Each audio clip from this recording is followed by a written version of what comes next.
Certainly, I completely agree. And obviously, it's not a ceasefire if the guns haven't ceased. I think where I'm most concerned is even if the killing has stopped, the dying hasn't. So aid access is still an issue, and I know that the US team is working on that every day. So one of the reasons we're remaining engaged is just because of that, is we do see, it doesn't always translate, unfortunately, into what's happening on the ground, but we do see a consistent engagement on trying to get these things addressed, whether it's the ceasefire violations, whether it's the issue of opening up aid access. And of course, when the resolution was adopted, it was very clear. It included language that addressed the right of the Palestinians for self-determination.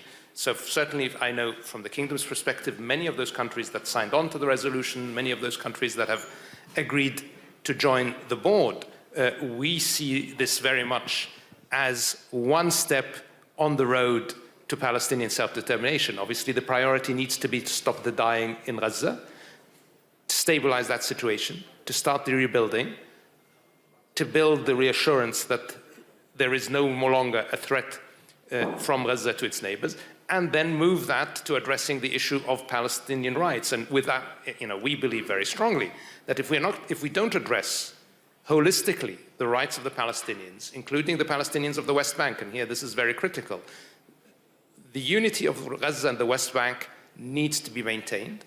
And that can only happen if we stabilize the situation in Gaza, because there's no linkage with a space that is currently in chaos. So we have a lot more to do. We have a meeting coming up, and I'm sure we'll hear more about what's being done. It's a daily effort to stabilize the situation. All the hostages are out now, so now the focus needs to be getting the lives of the Palestinians in Gaza into a much, much better place, and allowing that then to be the opening towards a pathway towards the Palestinians and the Israelis can live together side by side in peace and in harmony.